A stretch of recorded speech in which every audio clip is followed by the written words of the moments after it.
Graça e paz, irmãos queridos, graça e paz. Essa é a terceira vez que o Senhor me traz até vocês e percebemos o amor do Senhor, o cuidado do Senhor por vocês e também por nós, e por isso nós estamos aqui, por causa dos soberanos arranjos do Senhor. Nós dependemos completamente dele nesses dias e estamos convictos de que é a sua vontade que estejamos aqui. Antes de abrir a palavra, eu entrego as saudações da minha esposa Miriam, que ficou muito contente, agraciada de estar aqui daquela vez comigo. Também o Pablo Davi de Colômbia sabe que estou aqui. Vários outros irmãos sabem que estamos aqui. Então eles enviam saudações, também minha família e os irmãos da Assembleia lá em Montemor de Congrego. E todos estão orando para que a graça, a bondade do Senhor seja conosco nesses dias. E dessa vez o Senhor me deu esse privilégio de que o irmão Léo de Londrina me acompanhasse. Eu estou muito feliz por isso também. Cada vez que venho, o Senhor tem aberto caminho para que possamos vir com alguém, né? E o Léo tem sido um companheiro que o Senhor tem nos dado para aprendermos juntos aos pés do Senhor. Vamos abrir em Efésios capítulo 5.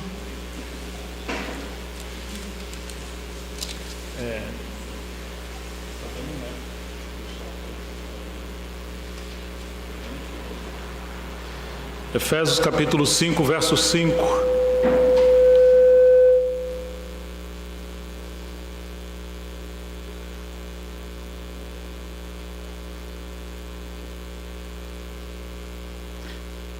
Efésios capítulo 5, verso 15. 15 ao 17. Foi o versículo que o nosso irmão Cadson leu, a passagem que ele leu. Portanto, vede prudentemente como andais, não como nécios, e sim como sábios, remindo o tempo, porque os dias são maus. Por esta razão não vos torneis insensatos, mas procurai compreender qual a vontade do Senhor.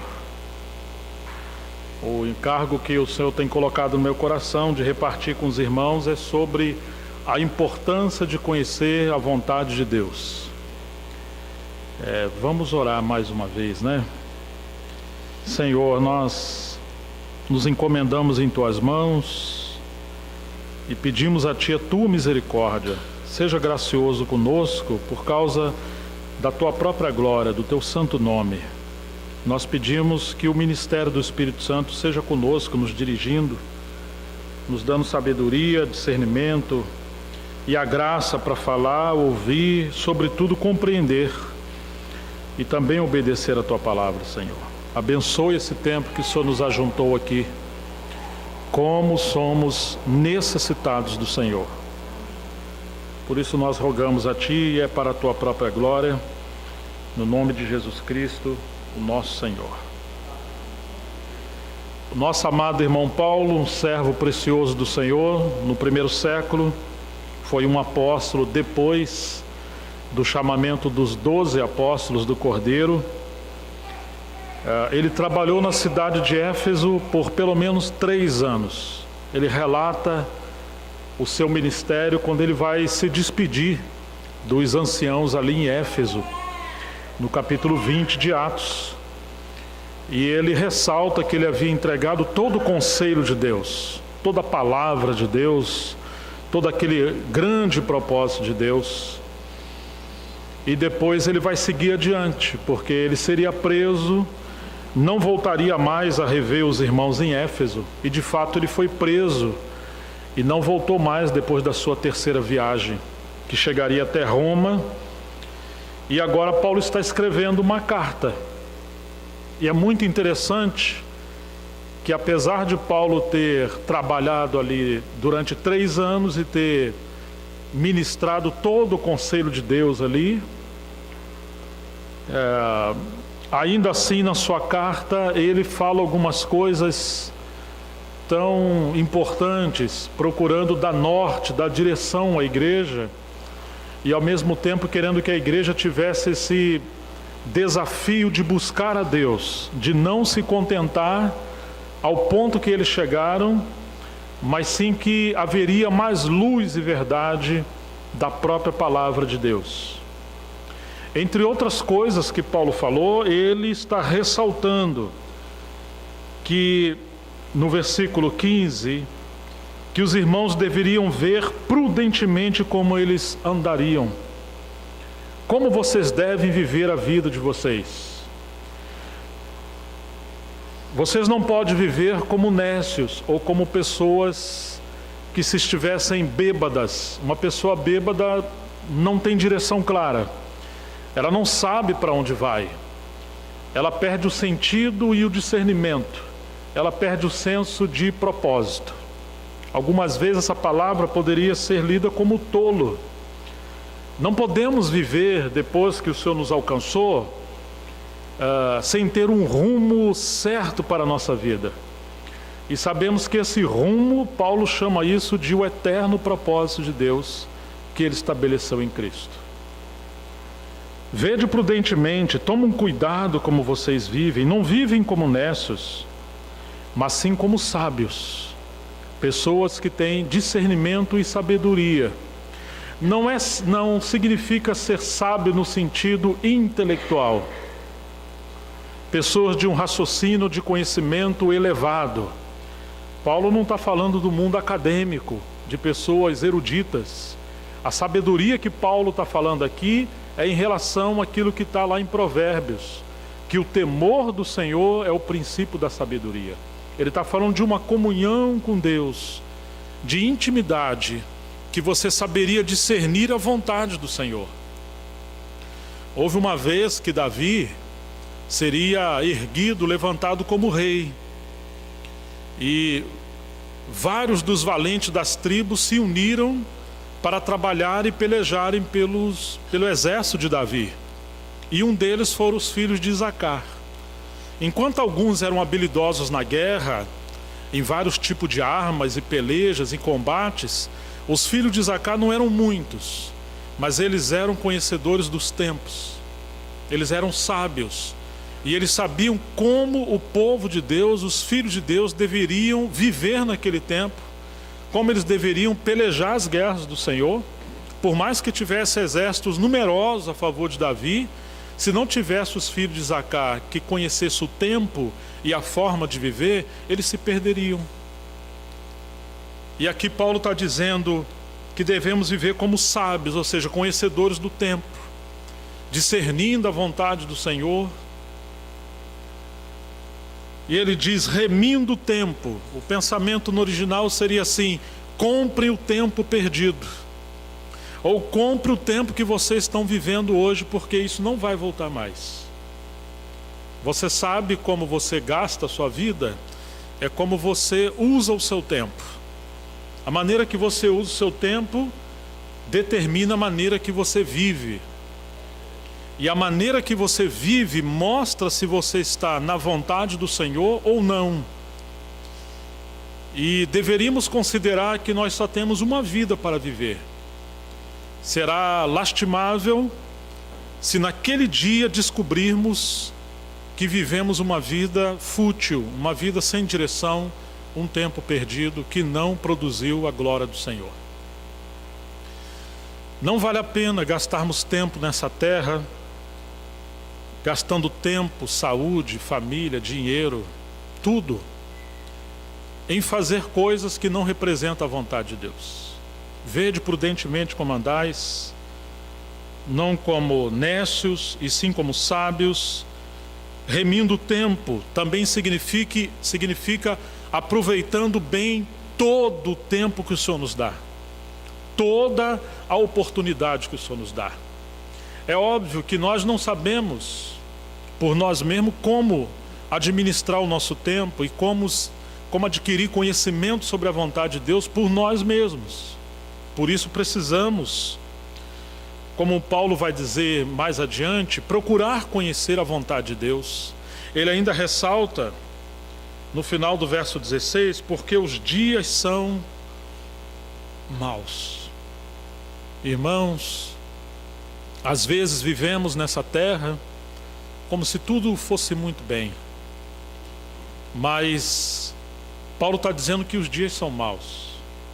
O apóstolo João disse que eles já estavam vivendo nos últimos dias, nos últimos tempos.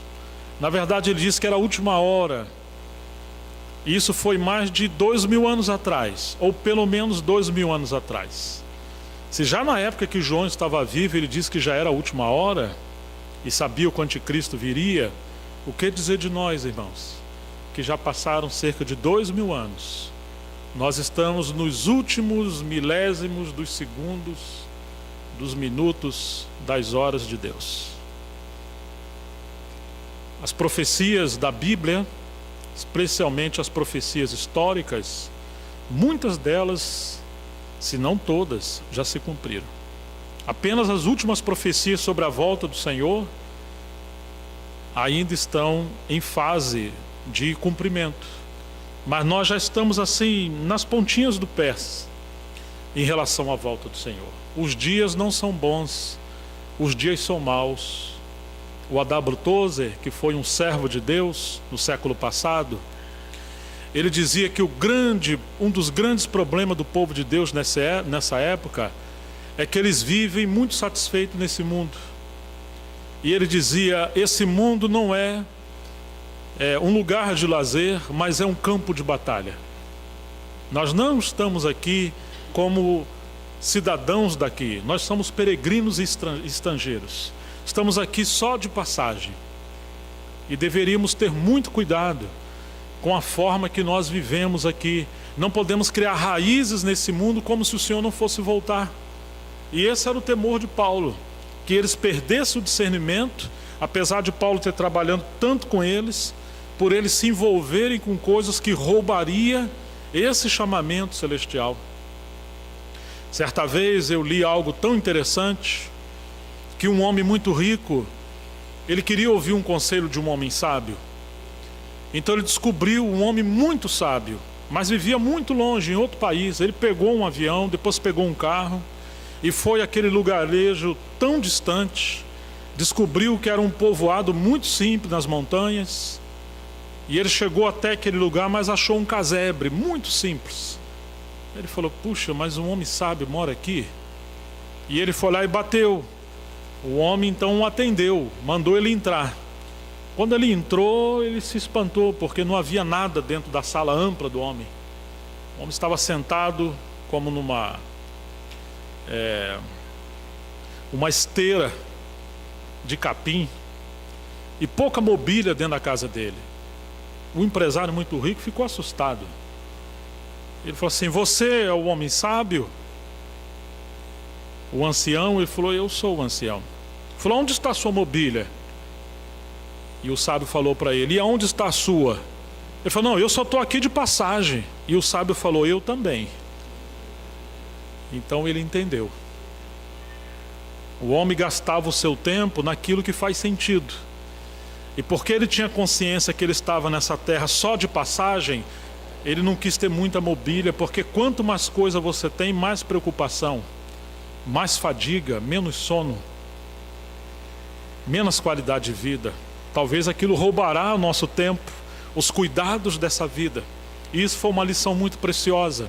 E aqui Paulo está dizendo, remindo o tempo, ou seja, compre o tempo e também não desperdice o tempo, porque os dias são terríveis.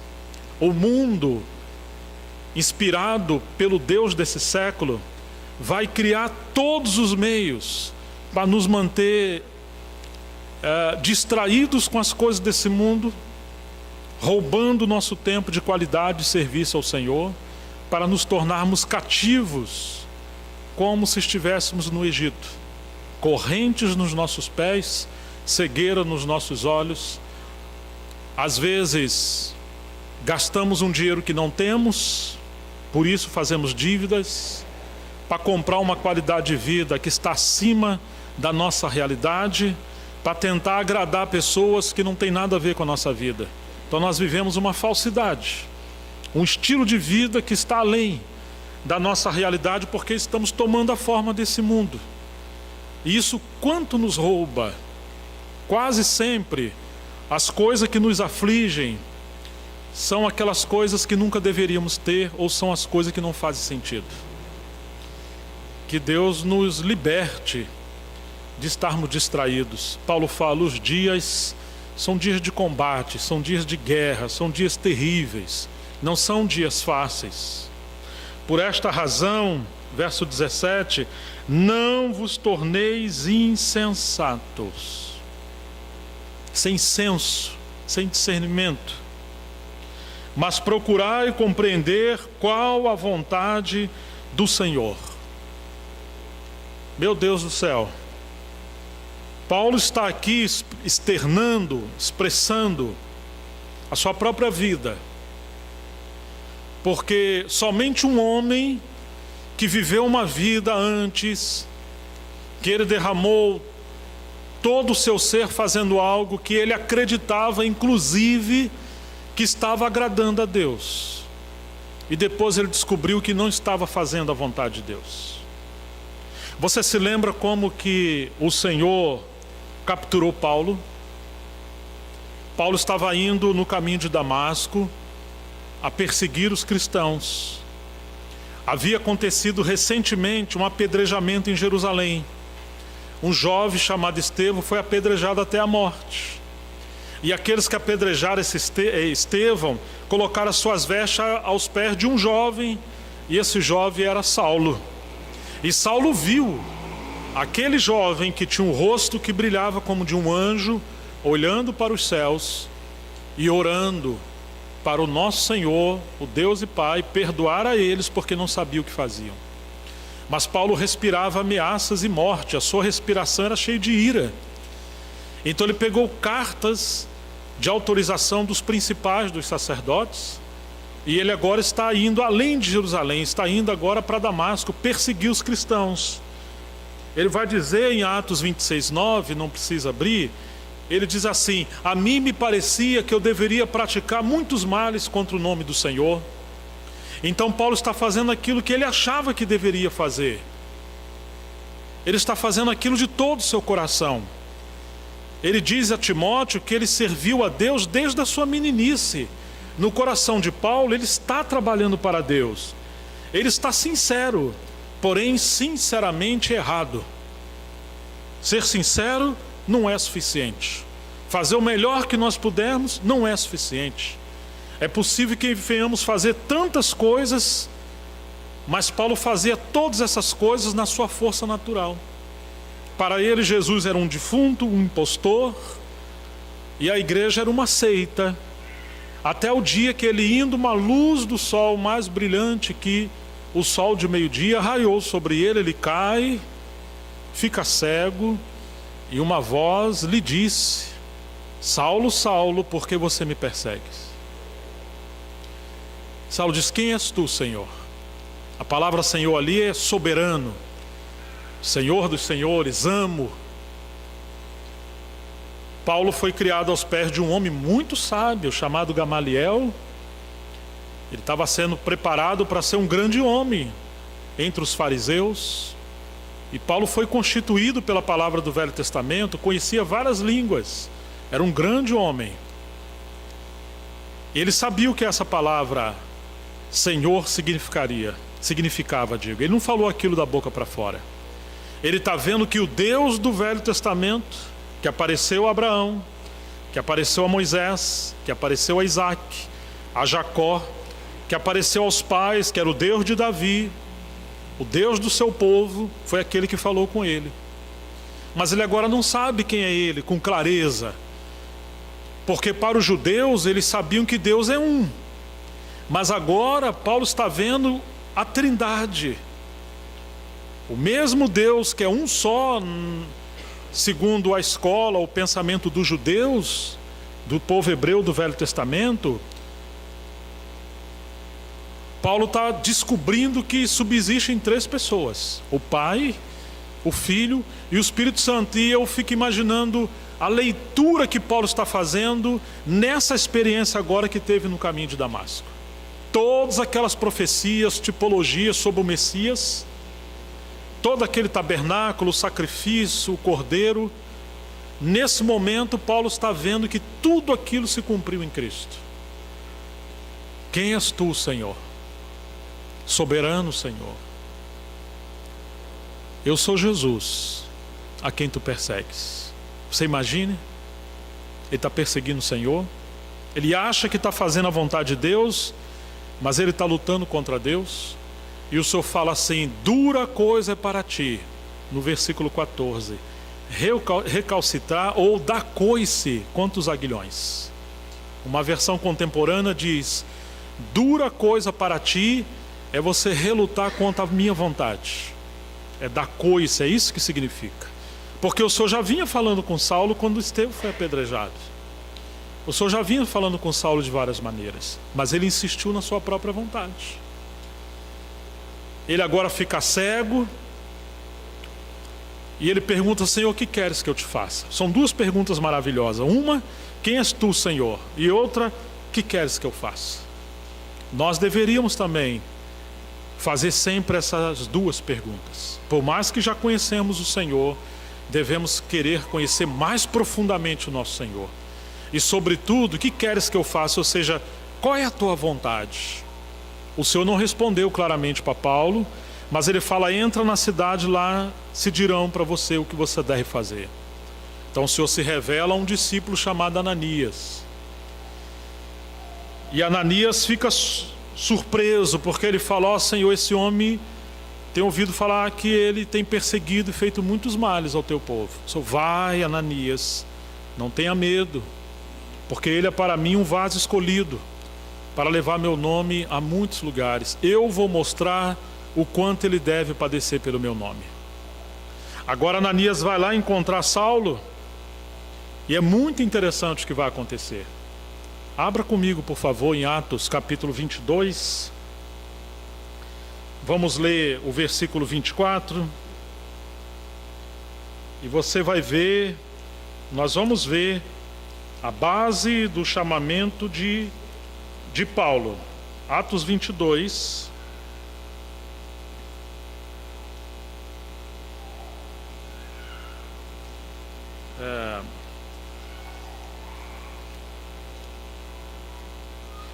Versículo 14. Atos 22, 14, irmãos. Que nos diz assim, Ananias falando para ele: então ele disse: o Deus de nossos pais de antemão te escolheu, presta atenção nisso, para conheceres a sua vontade, veres o justo e ouvires uma voz da sua própria boca. Você está vendo o chamamento de Paulo? Deus de nossos pais de antemão te escolheu para conheceres a sua vontade, veres o justo e conhecer uma voz da sua própria boca. Esse foi o chamamento de Paulo. E agora você vai encontrar Paulo nas suas cartas sempre falando: Paulo, chamado para ser apóstolo segundo a vontade de Deus.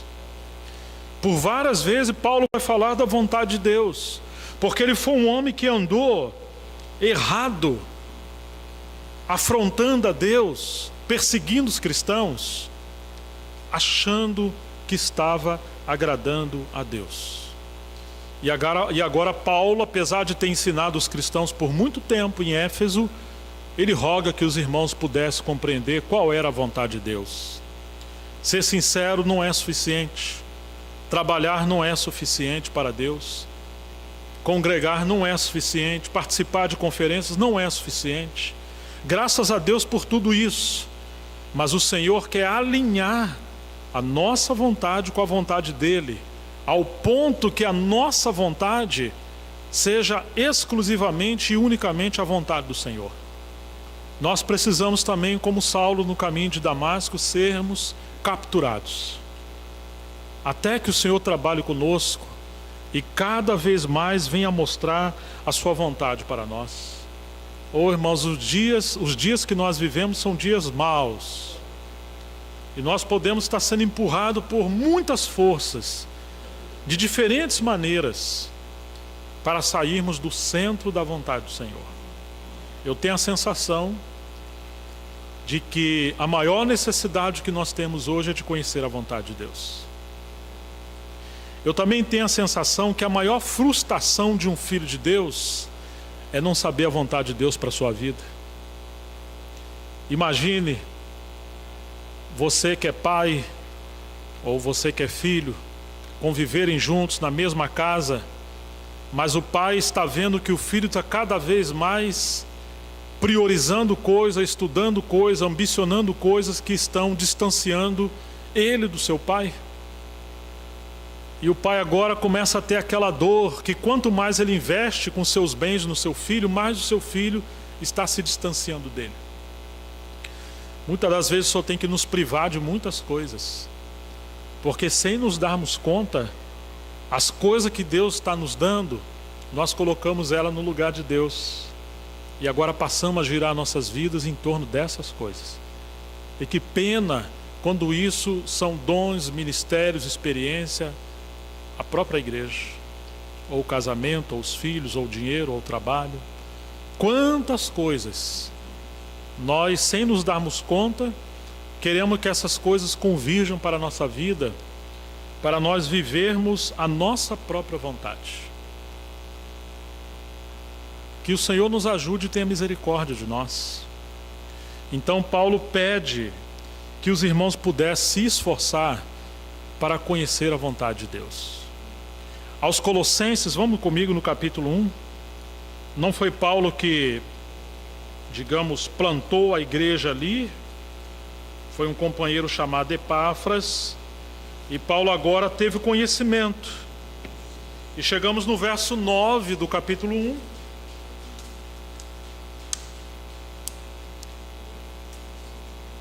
Colossenses 1:9. Você vai ver, só para contextualizar, no verso 7, ele diz: segundo foste instruído por Epáfras, nosso amado conservo, e quanto a vós outros, fiel, ministro de Cristo, o qual também nos relatou do vosso amor no Espírito. 1:9 agora, mas só para a gente ver que foi Epáfras que trabalhou ali. Colossenses 1:9. Por esta razão, também nós, desde o dia em que o ouvimos Epáfras, não cessamos de orar por vós e de pedir que transbordeis de pleno conhecimento da sua vontade, em toda a sabedoria e entendimento espiritual, a fim de viver de modo digno do Senhor, para o seu inteiro agrado, frutificando em toda boa obra e crescendo no pleno conhecimento de Deus. Você está vendo que Paulo está orando, e você está vendo que ele está orando com seus companheiros. E agora, por que Paulo está orando? Ele está orando e pedindo que os irmãos pudessem transbordar. Imagine um vaso que você está derramando água ao ponto de transbordar, extravasar, completamente pleno, convicto. É isso que Paulo está orando. Que não houvesse sombra de dúvida, que não houvesse escuridão, que não houvesse conflito entre os irmãos sobre a vontade do Senhor para essa assembleia, mas que eles pudessem transbordar de pleno conhecimento da sua vontade. É muito interessante que às vezes na Bíblia aparece a palavra vontade, mas às vezes aparece a palavra pleno conhecimento, plena vontade. Em Timóteo 1:2, 1 Timóteo 2:3 em diante, ele fala que a vontade de Deus é que todo homem seja salvo e chegue ao pleno conhecimento da sua vontade. Lembra que tem isso? Você se lembra que tem isso na Bíblia? Algumas versões falam vontade, mas as versões mais próximas ao original falam de pleno conhecimento. É muito interessante que essa palavra plena, ou essa palavra que vem na frente de vontade e de conhecimento, é uma palavra no grego que significa, é uma preposição no grego que é ep. Significa estar acima. Não é apenas conhecer, mas é um conhecimento que vem de cima. Mais ou menos assim. Imagine os 4 evangelhos como se fosse uma pirâmide de 4 lados. Se você está do lado de cá e você tem Mateus, fala, puxa, ele é o rei dos judeus. Ele foi escrito por um judeu para os judeus, o evangelho de Mateus. Mas se você está lá do outro lado da torre, da pirâmide, e você tem o evangelho de Lucas, fala, não, ele é o filho do homem. E não foi escrito simplesmente para os judeus. Ele foi escrito para alcançar toda a humanidade, especialmente os romanos, os gentios. E ele não está sendo apresentado como o rei de Israel. Ele está sendo apresentado como o filho do homem. E ali o escritor é Lucas. E quem é Lucas? Ele é um médico. Então ele sabe relatar muito bem, apresentar Jesus como filho do homem. Ah, mas se você está no outro lado dessa pirâmide, você tem o evangelho de Marcos. Fala, não, eu não estou vendo ele nem como filho do homem, nem como rei. Para mim, ele é aquele escravo. Se comparar com o animal, ele é como um boi. Ele não tem nem genealogia, e eu só vejo ele em obediência. Eu acho que vocês estão equivocados. Mas se você vê João no outro lado extremo dessa pirâmide, e você tem só esse evangelho, fala, olha gente, nós não estamos falando a mesma coisa. Não, ele não é da terra, não é escravo, não, ele veio do céu. E ele foi escrito por aquele apóstolo que deitou no seio de Jesus. E o evangelho está sendo escrito para revelar, não que ele é escravo, ou filho do homem, ou o rei de Israel. Não, ele é o filho de Deus. Sua natureza é de Deus. E João não está contando as expulsões de demônios, os conflitos em Jerusalém, com os falsos mestres.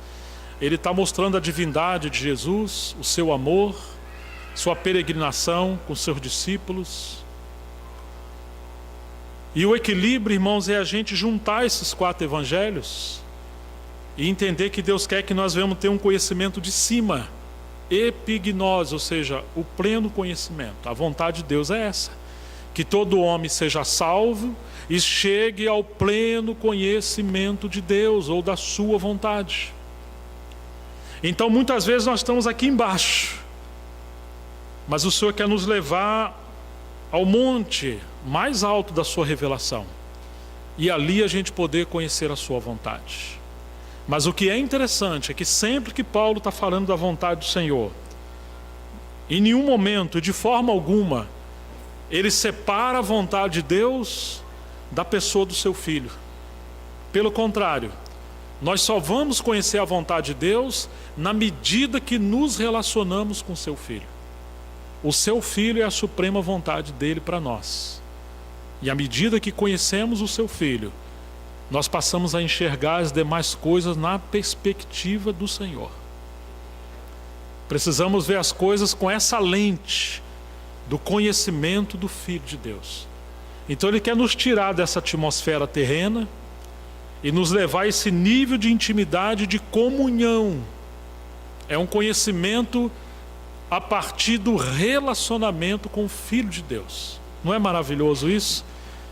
Que a vontade soberana de Deus é que conheçamos o seu Filho, e à medida que conhecemos o seu Filho, através dele, nós podemos conhecer todas as demais coisas.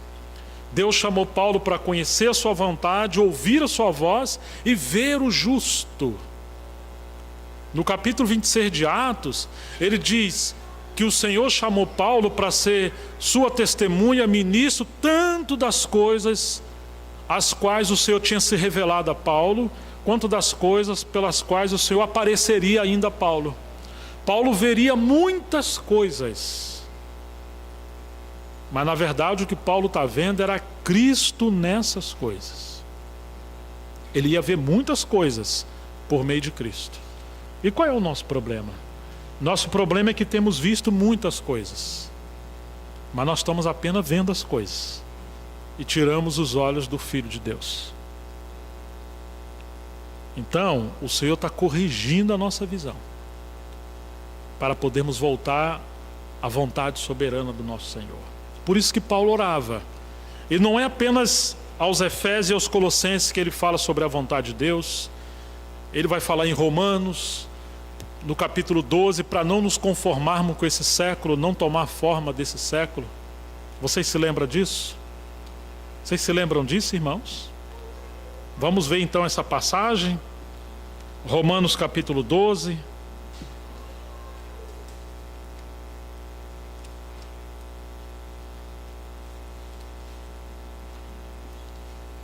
Doze, 1.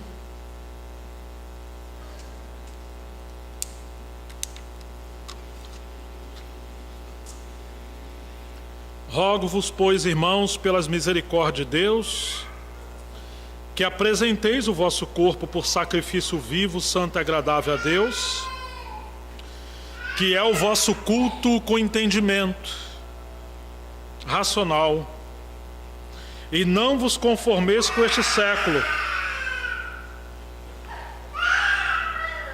mas transformai-vos pela renovação da vossa mente, para que experimenteis qual seja a boa, agradável e perfeita vontade de Deus.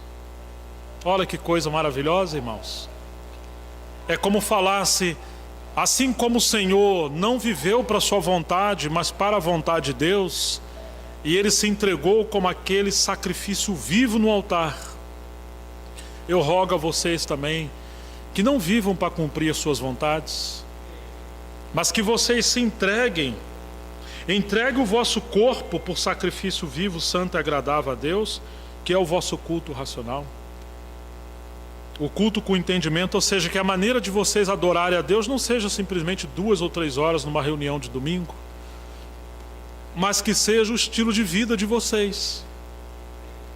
Lá no Velho Testamento, alguém querendo agradar a Deus, ele então trazia um sacrifício, e ele trazia o seu animal. Seu animal tinha que ser perfeito, não podia ser aleijado ou cego ou manco, ele tinha que dar o melhor. E ele entregava então ao Senhor, entregando a um sacerdote. Quando ele consagrava esse animal ao sacerdote, ele agora não podia tomar de volta. Esse corpo vivo, esse animal, agora ele foi sacrificado ao Senhor em consagração.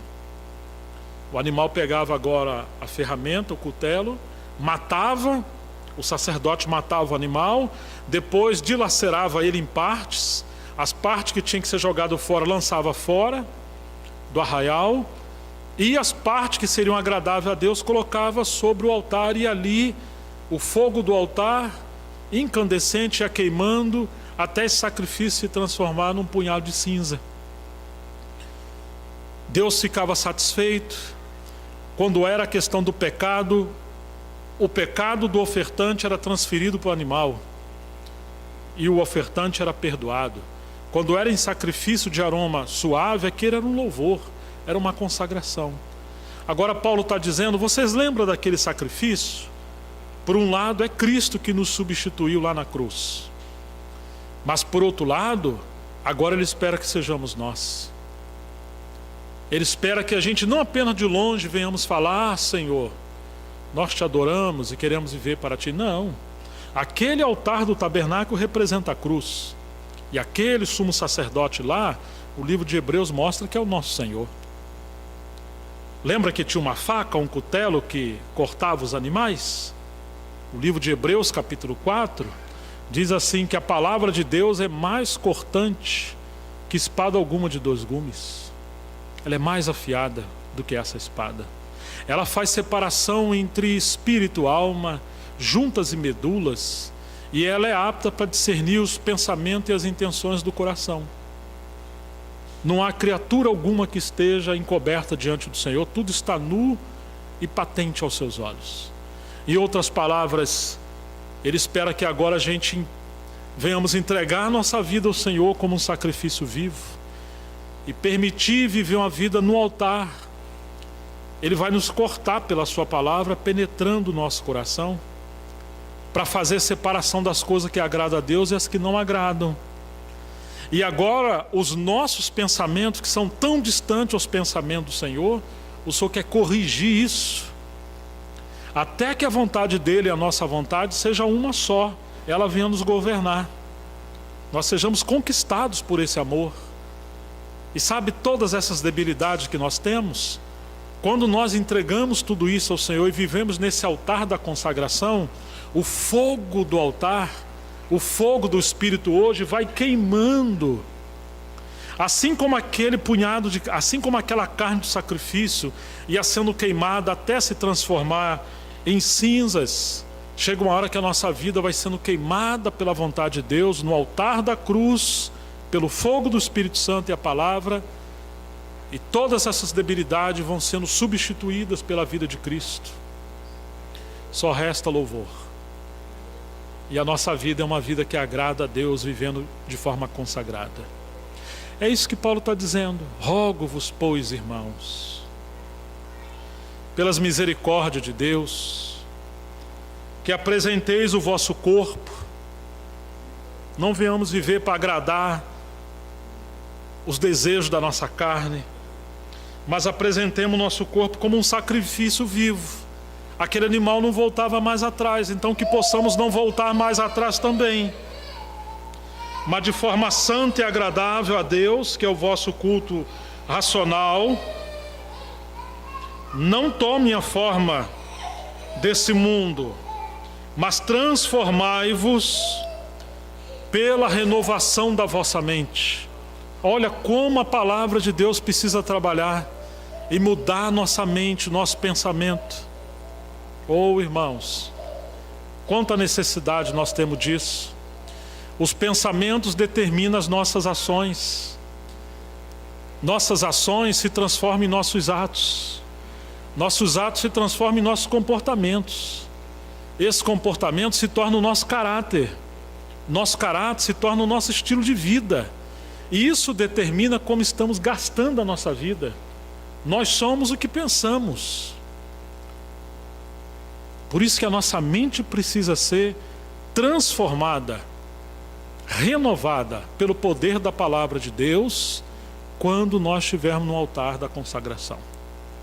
Somente dessa forma, disse Paulo, vocês serão transformados pela renovação da mente, para que experimenteis qual seja a boa, agradável e perfeita vontade de Deus. Oh, irmãos, quantas vezes estamos tão longe da vontade de Deus, porque estamos longe da cruz. Porque somos como aquele animal, que no lugar de ir para a cruz, a gente dá coice, como o Senhor falou para Paulo, você está dando coice contra os aguilhões, e saímos correndo. Mas o Senhor quer nos capturar, e Ele está fazendo isso. Ele permite tantas coisas, para que sejamos um povo conquistados pelo Senhor, para que o Senhor possa realmente cumprir a sua vontade em nós. Mas em relação a compreender a vontade do Senhor, nós podemos ver que poderíamos pelo menos aplicar, pelo menos considerar a vontade de Deus em 4 aspectos, que pelo menos é a minha pequena e modesta percepção nesses dias. Em primeiro lugar, a Bíblia mostra para nós a vontade soberana de Deus que rege o universo. Essa é a primeira coisa sublime que nós devemos compreender. Poderíamos chamar isso de a vontade soberana de Deus. Depois podemos ver na Bíblia a vontade geral de Deus, a vontade para todos os seus filhos. Em terceiro lugar, nós poderíamos ver a vontade de Deus em relação aos serviços para nós, filhos de Deus, membros do corpo de Cristo. Em quarto lugar, a vontade circunstancial de Deus. São aquelas circunstâncias, aquele período, aquele processo que nós temos que tomar decisões e que necessitamos conhecer a vontade do Senhor, que está relacionada com essa vontade soberana, com essa vontade geral com essa vontade em relação ao serviço. Elas estão alinhadas. E que essa vontade circunstancial, ela não é uma vontade perene que vai perdurar a vida inteira.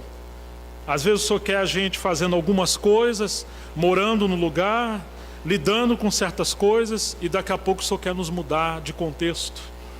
E nós precisamos buscar o Senhor para saber a sua vontade em relação a isso.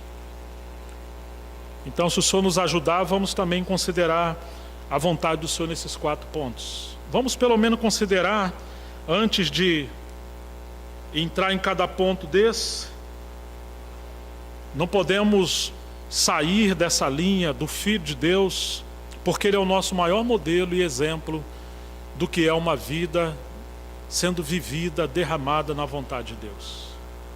O Senhor conheceu perfeitamente a vontade soberana do Pai, a vontade geral do Pai, a vontade para o seu serviço e a vontade circunstancial, porque Ele migrava de contexto constantemente. E essa vontade vai crescendo à medida que nós vamos sendo fiéis. Eu vou apenas mencionar rapidamente, em Mateus 6:10, Ele ora para que a vontade de Deus seja feita na terra assim como é feita nos céus. Você se lembra disso?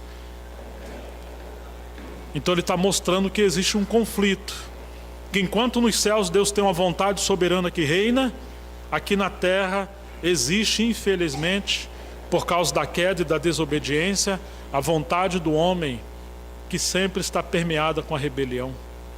E agora nós precisamos orar: ó Senhor, nosso Senhor Jesus ensinou a orar assim: venha a nós o teu reino, seja feita a tua vontade, assim na terra como nos céus. Quando chegamos em Mateus 7, versículo 21, puxa, tem um texto ali tão complexo às vezes, né? O Senhor fala assim: nem todos os que me diz Senhor, Senhor entrará no reino dos céus. Não, nem todos que me diz assim. Ué, então, quantos vão entrar no reino dos céus? O que a Bíblia diz? Mas somente aqueles que fizerem, você lembra? A vontade do meu Pai que está nos céus. Muitos me dirão naquele dia. Você lembra o que muitos vão dizer naquele dia? Quem que lembra? Senhor, Senhor, em teu nome não profetizamos? Em teu nome não expulsamos demônios? Em teu nome não operamos milagres? Essas coisas porventura são ruins ou são boas? São boas. Profetizar, expulsar demônio, curar as pessoas. Mas o Senhor lhes dirá: apartai-vos de mim, vós que praticais a iniquidade, porque eu não vos conheço. Meu Deus do céu. É possível gastar a vida inteira pregando, curando, expulsando demônio, trabalhando para Deus, igual Saulo trabalhava para Deus, e o Senhor naquele dia falar: não vos conheço. E a iniquidade ali, pelo contexto, é você fazer coisas em nome de Deus, desobedecendo a Deus. É o pecado da insistência em fazer a sua própria vontade, mesmo que não seja a vontade de Deus. Iniquidade é quebra da lei, mas iniquidade no contexto aqui, o Atmani uma vez chamou isso de iniquidade do ministério. É levar uma vida de serviço desalinhada da vontade de Deus. Não se iluda que trabalhar veementemente, de toda a sua força, significa que você está na vontade de Deus. Eu diria que devemos temer ou ousar fazer qualquer coisa sem ter certeza de que estamos no centro da vontade de Deus. Às vezes a vontade de Deus é esperarmos por Ele, mas nós somos ativistas, nós temos que estar envolvidos com muitas coisas. E hoje tem sido assim: quantas pessoas de maneira cega estão fazendo coisas que contradizem as Escrituras, mas acreditam que estão fazendo a vontade de Deus.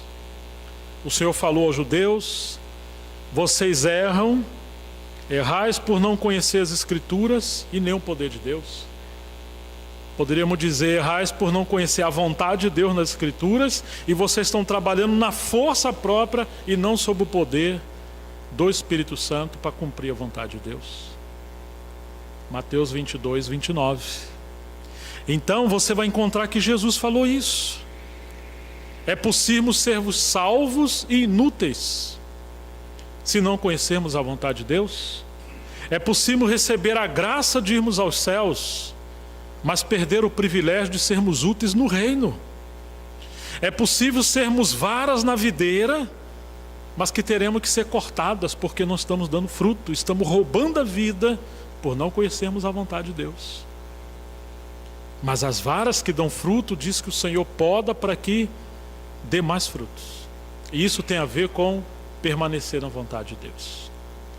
Nem todos que me dizem Senhor, Senhor entrarão no reino dos céus, mas somente aqueles que fizeram a vontade do meu Pai que está nos céus.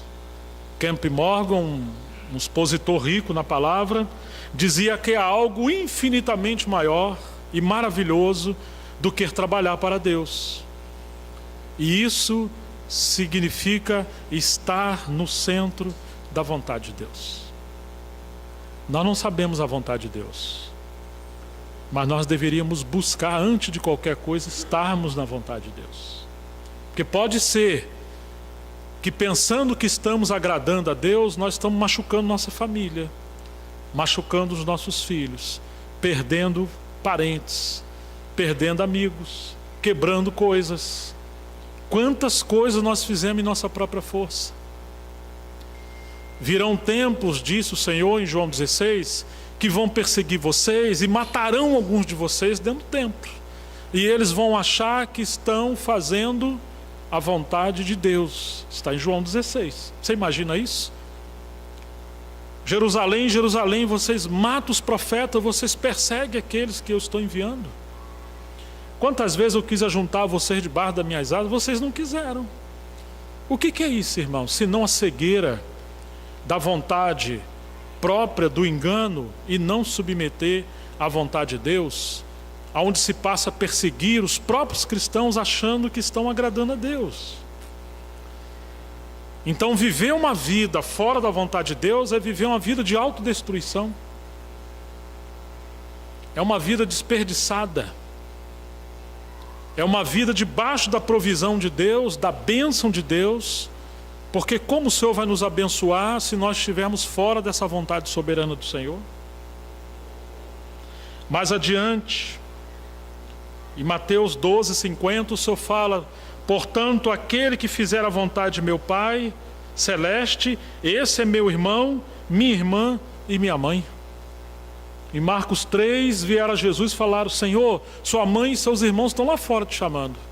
E o Senhor responde: ué, mas quem são minha mãe e meus irmãos? E ele vira para os seus discípulos e fala: ó, esses aqui, ó.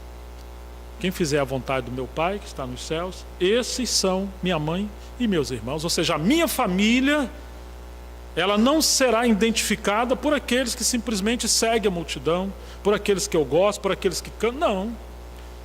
Meus amigos, discípulos, minha família tem uma marca. E que marca é essa? A marca é fazer a vontade de Deus. Oh, irmãos, muitas das vezes nós somos levados a ambientes, a atmosferas, a serviços, a decisões, a coisas que nos embaraçam nessa vida. Porque nós estamos nos relacionando com coisas e com pessoas que estão desalinhadas com a vontade de Deus. E você tem que tomar cuidado. O salmista falou: eu sou companheiro de todos aqueles que agradam ao Senhor, ou temem ao Senhor. Não gaste a sua vida com pessoas que não se submetem à vontade de Deus. Uma vida fora da vontade de Deus é uma vida semelhante ao querubim caído. Isso é expressão de rebelião. Os Irmãos Unidos, que foi um movimento na Europa, especialmente na Inglaterra e na Irlanda, os Irmãos Unidos, com Darby, Anthony Groves, George Miller e muitos outros. Mas eles costumavam dizer que Deus tem dois princípios que governam o universo. Um chama-se graça e o outro governo. Deus faz tudo pela graça, porém para nos levar de volta ao seu governo. Deus não nos salva e concede os seus favores por graça, simplesmente para viver uma vida livre. Não, Deus nos faz tudo isso e nos capacita com a graça para voltarmos à obediência do seu trono, de viver uma vida debaixo do senhorio. Por isso que Paulo falou aos Coríntios: não recebais a graça de Deus em vão, porque nós não somos salvos simplesmente a ir ao céu, nós somos salvos para nos curvarmos à vontade soberana do Senhor. E a prova de que somos salvos maior é quando fazemos a vontade de Deus. O Tozer também dizia: esse evangelho que acredita e prega que é possível você receber Jesus como seu Salvador, mas quem sabe agora não como seu Senhor, esse é o falso evangelho. Não se separa o Salvador do Senhor, ele é um só. E esse pacote da salvação vem tudo isso. A salvos, não do inferno em si, mas é salvo para o trono, salvo para o senhorio de Jesus Cristo, salvo para Cristo, salvos de nós mesmos para a vontade de Deus. Às vezes eu penso que os céus sem a vontade de Deus é o inferno. E se o Senhor te leva a uma vida semelhante ao inferno, mas essa é a vontade de Deus, ali para você é os céus. Não importa as circunstâncias, o que importa é o centro da vontade de Deus. Mesmo quando Jó estava como no inferno de uma vida sofrida, Deus chama ele de meu servo. Às vezes a vontade de Deus nos encontra lá no poço, como aconteceu com José. Ou no deserto, quando uma sarça em fogo milagrosamente aparece a Moisés.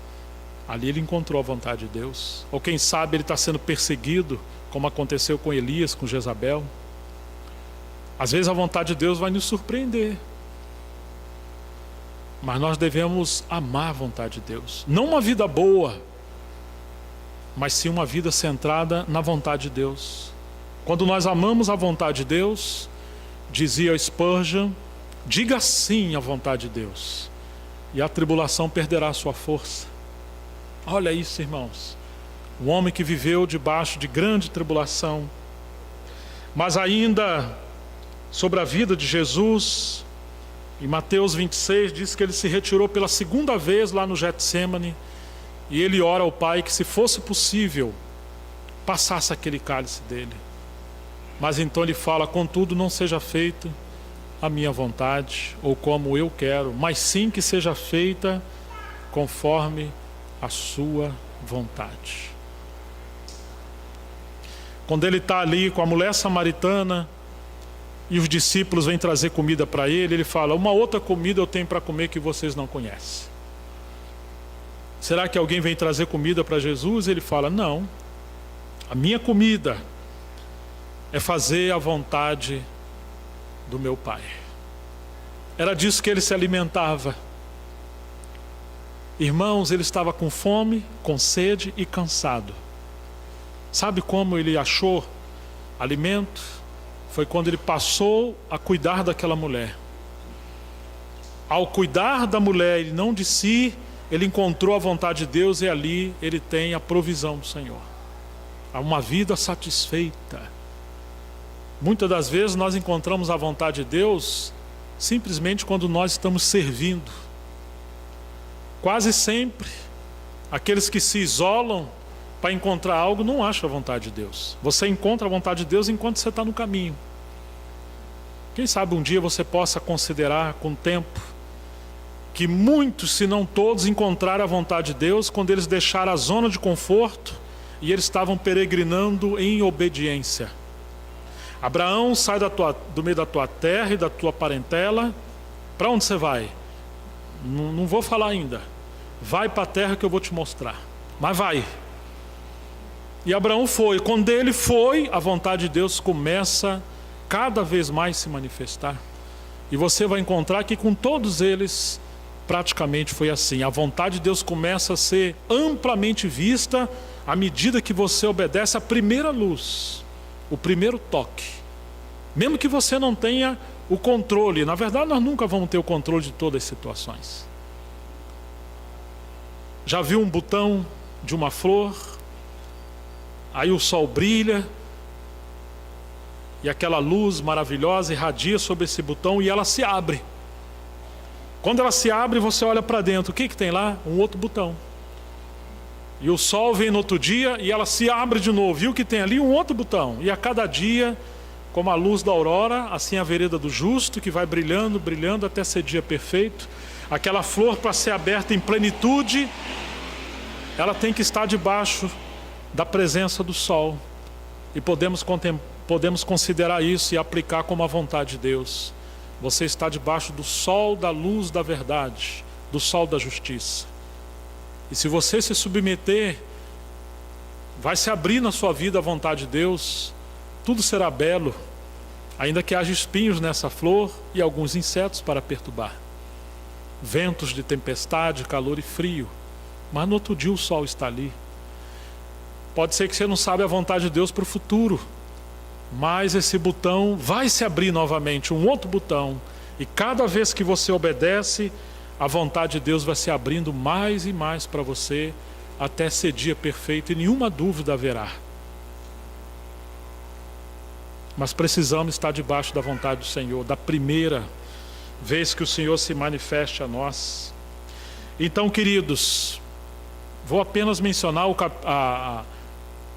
primeiro item sobre a vontade de Deus. Você que anotou, eu falei que poderíamos dividir a vontade de Deus em 4 pontos. Qual é mesmo o primeiro? A vontade soberana de Deus. Então vamos em Efésios capítulo 1, nós já estamos chegando ao final do nosso tempo. O versículo 9...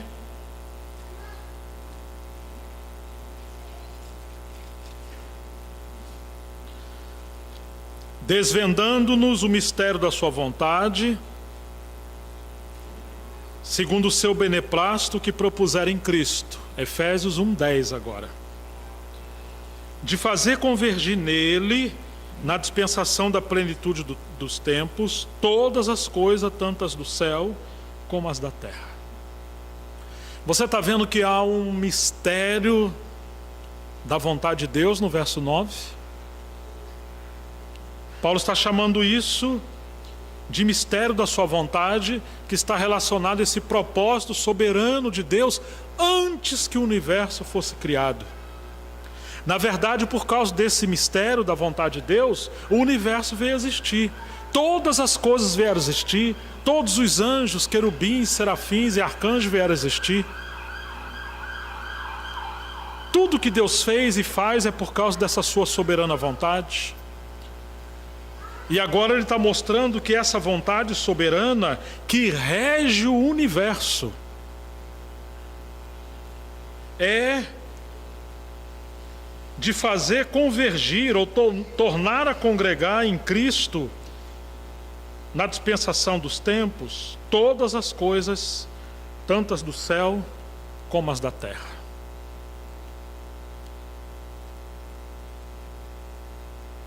Como a gente precisa de graça para simplificar essas palavras, que é tão profundo, e podemos criar embaraço ao tentar explicar o grego e tanta coisa. Mas a gente pelo menos podemos considerar que um dia houve uma rebelião nos céus, depois que Deus criou tudo. Todas as coisas convergiam no Filho, aquele trono que Deus determinou para o Filho. E porque houve essa rebelião, então houve um caos no universo e na criação. O profeta Isaías diz que Deus não criou o universo e a terra para ser um caos. Então o caos é a consequência da rebelião daquele querubim. Quando isso aconteceu, ele arrastou a terça parte da terra, dos anjos dos céus. E você encontra no livro de Gênesis, capítulo 1, que a terra estava sem forma e vazia. Havia trevas sobre a face do abismo, sendo Deus um Deus de luz, ainda que Ele cria tudo. Irmãos, houve uma descentralização no universo, desfragmentação do universo. Tudo perdeu a sua centralidade, a não ser a criatura e os anjos que continuaram debaixo da vontade do Senhor, em reverência. Mas o restante houve uma catástrofe. Paulo chega a dizer que a criação aguarda com expectativa por aquele dia da redenção, porque ela também sofre com gemidos por causa desse caos. O mundo está em caos. Os animais estão se devorando uns aos outros. A própria natureza tem fenômenos terríveis. Se apenas o Sol se movesse milímetros, seria uma catástrofe no universo, especialmente na Terra. Mas a cada tempo que passa, você vai vendo quantas coisas estão sendo degradadas na natureza. E o quanto o ser humano menos perde a sua imagem e semelhança do Criador e se torna bem semelhante ao anjo caído. Mas agora o Senhor nos salvou. Você acha que Ele salvou a gente simplesmente para ir para o céu? Nós que somos tão rebeldes, nós que temos uma vontade tão dura, nós que, se pudermos, queremos que Deus seja o nosso escravo, nós que temos a tendência de fazer todas as coisas girarem em torno da nossa vontade, nós não temos noção do quanto somos escravos de nossa vontade e o quanto que o nosso maior inimigo não é Satanás, não é o mundo, não é a morte, não é o caos, não é a depressão. Nosso maior inimigo é a nossa vontade quando não é rendida à vontade de Deus. Porque sem nos darmos conta, nós sabotamos a nós mesmos. Casamos para fazer a esposa a nossa escrava, ou a mulher fazer o marido o seu escravo. Queremos uma igreja para saciar o nosso ego. Queremos um bom pastor que pregue uma mensagem que nos torne mais alentados. Por isso, por favor, não fale tanto sobre a ira de Deus, pecado, arrependimento, santidade, cruz. Então evite falar isso. Se você pregar isso, vai ter uma igrejinha bem pequenininha. Irmãos, nós somos terríveis. E se tem algo que o Senhor está trabalhando profundamente, é nos render e nos libertar da nossa vontade, porque se tem algo que impede a obra de Deus no mundo, é a vontade humana e não Satanás. Não dês lugar ao diabo. Como? Insistindo em nossa vontade. Então agora o Senhor está fazendo uma grande obra. Ele está tirando tudo que está na frente da vontade de Deus, tudo que está impedindo tudo convergir para essa pessoa maravilhosa que é o nosso Senhor. Ele quer que o Senhor seja cabeça, Ele quer que o Senhor seja o centro, o seu Filho. Ele quer que o seu Filho seja o conteúdo, o enchimento, a plenitude de todas as coisas. E que tudo que foi criado nele, por ele e para ele. Para que a plenitude de Cristo se manifestasse no universo, mas primeiramente por meio da igreja. Mas como Ele vai reinar o universo? Como Ele vai reinar sobre os anjos caídos? Como Ele vai reinar sobre a criação? Se Ele é o cabeça da igreja, antes que Ele reine sobre tudo, Ele primeiro precisa reinar sobre nós. Amém, queridos? Essa é a vontade soberana do Senhor. Então, sem muitas delongas, não ouse fazer qualquer coisa que não vá convergir para esse propósito de agradar o Filho, de sermos mais semelhantes a Ele, de que isso revele mais o seu espírito de cordeiro, de piedade, de que Ele terá glória nas nossas decisões. Não insista em fazer uma oração que contrarie esse princípio. Não pense que o Espírito Santo vai cooperar com você e comigo em qualquer coisa que não seja para glorificar o Filho de Deus. O ministério do Espírito Santo é exaltar o Filho de Deus e nos levar a servi-lo e ter sabedoria e graça e tudo o que precisarmos, mas com esse propósito. O ministério do Espírito Santo é trabalhar para que esse mistério da vontade soberana de Deus seja concretizado. Então, em primeiro lugar, irmãos, nós podemos ver na Bíblia que existe a vontade soberana de Deus. Agora, irmãos, nós que estamos aqui, o Senhor espera, antes de tudo, que venhamos a nos submeter a Ele. Você crê que há um só Deus? Disse Tiago. Você faz bem. Mas os demônios também acreditam nisso. E estremecem diante dos golpes da sua justiça e da sua vontade. A Vulgata Latina Católica abre um parênteses que diz assim: os demônios também creem, abre um parênteses assim, e estremece dos golpes de justiça ou da sua vontade. Cada vez que Deus executa a sua vontade, os demônios estremecem, porque sabem, como diz o livro de Apocalipse, que resta ali a Satanás pouco tempo. E ele sabe que quando o Senhor voltar, ele vai estabelecer o seu reino de justiça e paz. Haverá um reino onde a justiça e paz dominará. E com ele os santos obedientes reinarão e serão galardoados com ele. Satanás será preso. Depois de um tempo ele será lançado no lago de fogo. Mas a vontade soberana do Senhor prevalecerá. Todos aqueles que hoje se curvarem diante da vontade do Senhor, naquele dia se alegrarão e reinarão com Ele. Mas todos que hoje resistirem à vontade do Senhor e não se curvarem, terão que se curvar debaixo da vara da disciplina do Senhor. Todo joelho se dobrará, toda língua confessará que Jesus Cristo é o Senhor. Mas Ele está fazendo essa obra maravilhosa de nos ganhar. E Ele quer que, primeiro de tudo, nós possamos ser governados com essa visão do mistério da soberana vontade do Senhor. E a vontade do Senhor é que seu Filho seja tudo em todos, seja a cabeça, seja o centro. Não importa se estamos profetizando, expulsando o demônio ou pregando. Se temos grandes conferências, grande sabedoria, muita literatura, grande obra, tudo isso poderá queimar como palha naquele dia. Poderá ser que muitos, inclusive, nem sejam salvos. E sejamos surpreendidos naquele dia. Porque o prazer das pessoas não é fazer a vontade de Deus, muitas das vezes. O prazer das pessoas é cultivar essas coisas que fazem bem.